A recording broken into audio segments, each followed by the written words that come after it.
ஓம் சாந்தி. ஆசிரிய சகோதரிகளுக்காக பாப்தாதாவின் அவ்யக்த முரளியில் உள்ள மகா வாக்கியங்கள். அவ்யக்த வாணி தேதி 3/4/1997. ஆசிரியர்களும் இன்று வந்திருக்கிறார்கள். ஆசிரியர்களே, உங்கள் கைகளை உயர்த்துங்கள்.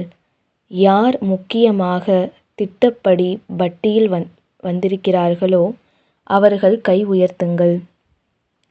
விசேஷமாக ஆசிரியர்களுக்காக பாப்தாதா எப்போதும் மகிழ்ச்சி அடைகிறார். பெரியவராக இருந்தாலும் சரி, சிறியவராக இருந்தாலும் சரி, தனது வாழ்க்கைக்கான முடிவுகளை எடுப்பதில் மிகவும் நல்ல நீதிபதிகளாகிவிட்டீர்கள். இதுதான் விரும்பும் சேவை வாழ்க்கை என்று உடனடியாக முடிவு செய்துள்ளீர்கள். எல்லா ஆசிரியர்களும் இந்த வாக்குறுதியை அளித்துள்ளனர் இல்லையா? அல்லது சில சமயங்களில் இது நடக்கும் என்று நான் ஒருபோதும் நினைத்ததில்லை, எனக்கு முன்பே தெரிந்திருந்தால் செய்திருக்க மாட்டேன் என்று நினைக்கிறீர்களா? நீங்கள் இப்படி நினைக்கவில்லையா? இங்கே நீங்கள் ஒரு பாடலை பாடுகிறீர்கள். அது வெளியிலிருந்து வந்ததா அல்லது உங்களுடையதா? நீங்கள் ஒரு பாடலை பாடுகிறீர்கள். அதில் தந்தைக்கு சொல்கிறீர்கள், உங்களுக்கு பூக்களிடமும் அன்பு, ஆக முட்களிடமும் அன்பு என்று கூறுகிறீர்கள். நீங்கள் இதை பாடுகிறீர்களா? மனதில் இது தாரணையாகி இருக்கிறதா? முட்களிடம் அன்பு இருக்கிறது என்றால் அவை குத்தவும் செய்யும் அல்லவா? ஒரு கால் அவற்றை அன்புடன் கவனத்துடன் தூக்கினால் அவை அன்பாக தோன்றுகின்றன. ஆனால் அவற்றை கவனக்குறைவாக தொட்டால் அதன் கோபத்தில் இரத்தமும் வெளியேறும். எனவே நீங்கள் இப்படி இல்லை இல்லையா? நீங்கள் அன்பு செய்யக்கூடியவர்கள் இல்லையா? சிறிய விஷயங்கள் சிறிய முட்கள், ஆனால் உங்களுக்கு முட்களிடமும் அன்பு இருக்கிறது. ஏனென்றால் முட்கள், அதாவது சிறிய விஷயங்கள் மிகவும் அனுபவம் வாய்ந்தவர்களாக ஆக்குகின்றன. பாப்தாதா இந்த குழுவிலிருந்து புதிதாக வந்தவர்களையும் இன்னும் வரவிருப்பவர்களையும் அதை காட்டிலும் பெரியவர்களையும் கூட அதிகமாக நேசிக்கிறார். ஏன் இந்த அன்பு? ஏனென்றால் உங்கள் பெயர் சிறியது, ஆனால் நீங்கள் பெரிய சேவையை செய்கிறீர்கள். பாருங்கள், கண்காட்சியை யார் விளக்குகிறார்கள்?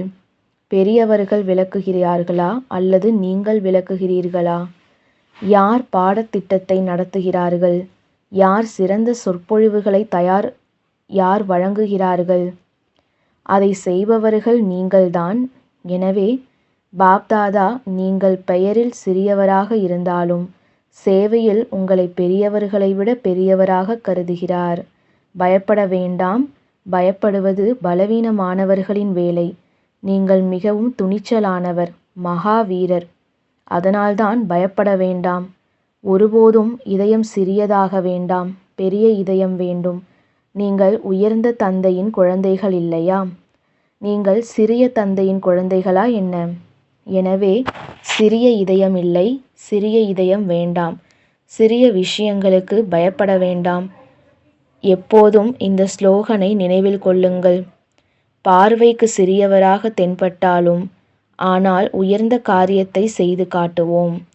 பெரியவர்களின் ஒத்துழைப்பவராக மாறுவீர்கள். பெரியவர்களிடம் ஆணவத்தை காட்ட மாட்டீர்கள். மாறாக நீங்கள் ஒத்துழைப்பவராக மாறி உலகிற்கு பெருமை சேர்ப்பீர்கள்.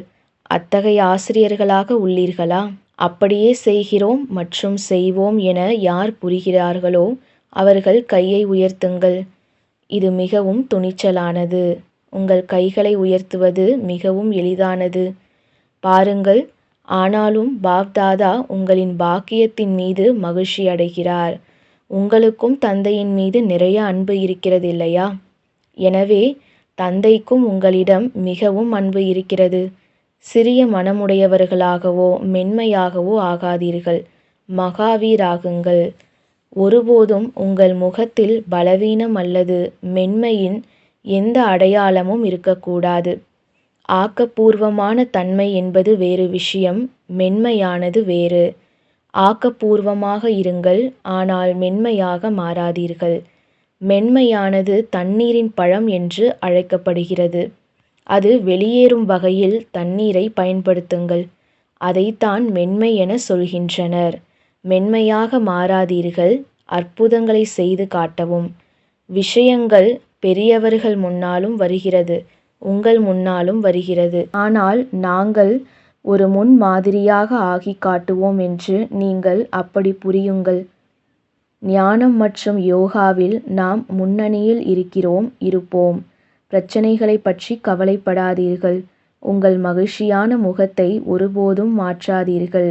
எப்போதும் உங்கள் மனமும் உடலும் மலர்ந்தே இருக்கட்டும். புரிகிறதா? அற்புதங்களை செய்து காட்டுவீர்களா? உங்கள் இதயம் ஒருபோதும் வாடக்கூடாது. அது மலர்ந்தே இருக்க வேண்டும். அது சாத்தியமாம். ஆசிரியர்களே, ஆம் ஐயா என்று சொல்லுங்கள். நீங்கள் ஆம் ஐயா அல்லது இல்லை ஐயா என்று சொல்கிறீர்களா? இதயத்தினாலோ அல்லது வாயினாலோ பேசிக் கொண்டிருக்கிறீர்களா? பாருங்கள், பாப்தாதா சிறப்பாக சந்திப்பதற்காக நிகழ்ச்சி ஏற்படுத்தியுள்ளார். எனவே எப்போதும் சிரித்துக்கொண்டே இருங்கள். அப்போதுதான் உங்களின் பூஜ்ய சொரூபத்தில் நினைவு சின்னமாகும். எல்லோரும் மகிழ்ச்சியாக இருக்கிறார்களா? பாப்தாதாவை சந்தித்தீர்கள், அவருடன் பேசினீர்களா? தற்போதைய பட்டியில் இந்த குழுவில் உள்ள அனைத்து ஆசிரியர்களும் முதலிடத்தில் இருக்கிறார்களா? நீங்கள் 2வது இடத்தில் இல்லை. 2வது குழுவின் பெயர் இருக்கிறது. நீங்கள் 2வது இடத்தில் இல்லை. எனவே வந்த 2வது குழு எல்லாவற்றிலும் முதலிடத்தில் இருக்க வேண்டும். ஆசிரியர்கள் நீண்ட காலமாக தொலைந்து இப்போது கண்டுபிடிக்கப்பட்டவர்கள் இல்லையா? நிறைய சேவை செய்கிறீர்கள். இரவும் பகலும் ஈடுபட்டுள்ளீர்கள். அதேபோல் சாந்திவனம், மதுபன், ஞான சரோவர், மருத்துவமனை, சங்கம் பவன் போன்ற இடங்களில் சேவை செய்பவர்களுக்கும் பாப்தாதா அன்பின் மசாஜ் அளிக்கிறார். எல்லா இடங்களிலும் சேவை செய்பவர்கள் அனைவருக்கும் அன்பின் மசாஜ் செய்து கொண்டிருக்கிறார். யாரெல்லாம் எங்கு சேவை செய்து கொண்டிருக்கிறார்களோ அவர்கள் அனைவருக்கும் தன்னுடைய அன்பின் மசாஜ் அனுபவம் செய்வித்தார். எத்தனை பெயர்களை எடுப்பார் பாருங்கள். இது உங்கள் அனைவரின் சேவை. நீங்கள் வந்ததால் சேவையாளர்களுக்கு சேவை செய்யும் பாக்கியத்தை அளித்தீர்கள். எனவே முதலில் நீங்கள் வர வேண்டியவர்கள். வரவில்லை என்றால் சேவையாளர்கள் யாருக்கு சேவை செய்வார்கள்? எனவே மகத்துவம் உங்களுக்கும் கூட இருக்கிறதில்லையா? அவ்யக்த வாணி தேதி 14/12/1997. எனவே வெள்ளி விழா குழு என்ன செய்யும்? ஆசிரியர்கள்தான் கருவிகள்.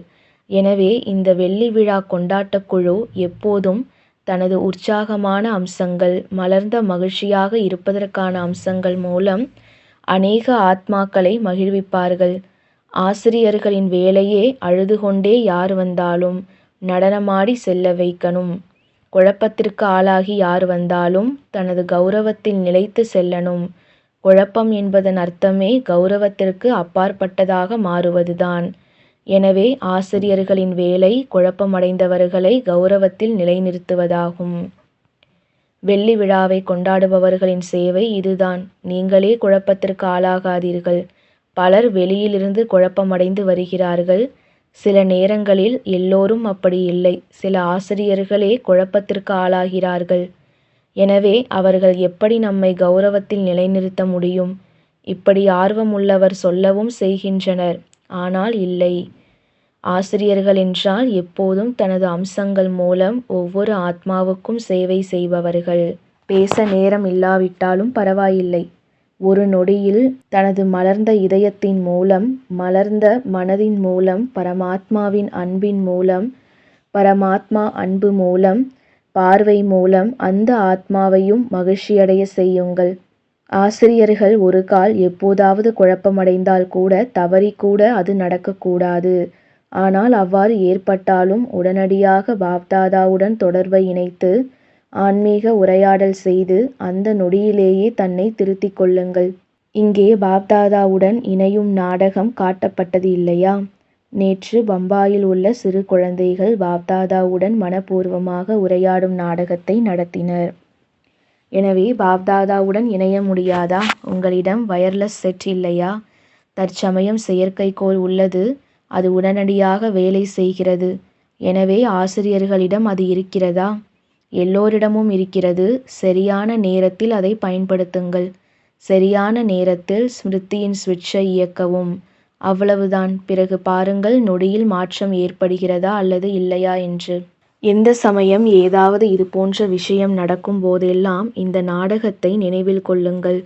இணைப்பை ஏற்படுத்துங்கள். புரிந்ததா? வெள்ளி விழாக்காரர்கள் என்ன செய்ய வேண்டும்?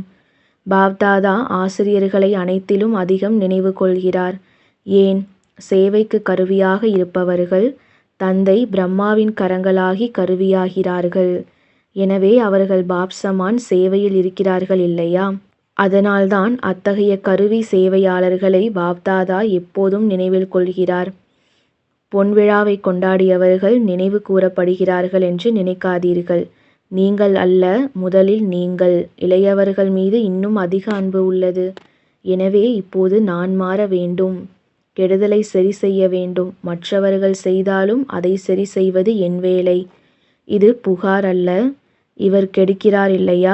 இதை செய்கிறார் இல்லையா? இல்லை, அவர் கெடுப்பதில் புத்திசாலி. நீங்கள் உங்கள் வேலையில் புத்திசாலி. கெடுப்பவர் புத்திசாலி.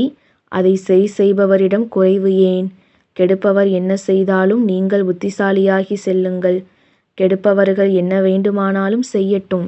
நீங்கள் திறமைசாலிகள் ஆகி செல்லுங்கள். எனவே தந்தையைப் போலவே ஆத்மாக்களாகிய நீங்கள் தவறை சரி செய்பவர்கள். இந்த வேலையை செய்வீர்களா? உங்கள் கையை அசைக்கவும். நிச்சயமாகவா? அல்லது அங்கு சென்று தாதியிடம் நான் என்ன செய்யட்டும் என்று கேட்பீர்களா? நீங்கள் புகார் சொல்ல மாட்டீர்கள் இல்லையா? இன்றைக்கு சாந்திவனத்தில் இருக்கிற வரை மதுபனத்தில் உள்ள எல்லா புகார் கோப்புகளையும் முடித்துவிட்டு போங்கள். சந்தோஷமாக இருந்து கொண்டு மற்றவர்களையும் சந்தோஷப்படுத்துங்கள். சரியா? வெள்ளி விழா கொண்டாடினவர்களை நீங்கள் சந்தித்தீர்கள் இல்லையா? இப்போது நீங்கள் புகார் சொல்ல மாட்டீர்கள் எங்களை சந்திக்கவில்லை என்று. இன்றைக்கு 2 குழுக்கள் இருக்கிறது. ஆனால் பாபாவுக்கு பாண்டவர்களும் அன்பானவர்கள், ஆசிரியர்களும் அன்பானவர்கள். அப்போது என்ன நினைக்கிறீர்கள்? நடக்குமா? தோள்களை தலைகளை அசையுங்கள். பாண்டவர்களால் நடக்குமா? நடந்தே ஆகணுமா? என்ன சொல்கிறீர்கள்? அது ஏற்கனவே நடந்துவிட்டது. உங்கள் தோள்களை ஒவ்வொன்றாக ஆட்டுங்கள். இதை மட்டும் சொல்லுங்கள், நாம் செய்யவில்லை என்றால் யார் செய்வார்கள்? நீங்கள் பாப்தாதாவின் நம்பிக்கையின் நட்சத்திரங்களாகிய குழந்தைகள் ஆக நீங்கள் செய்யவில்லையெனில் யார் செய்வார்கள்? நல்லது. ஓம் சாந்தி.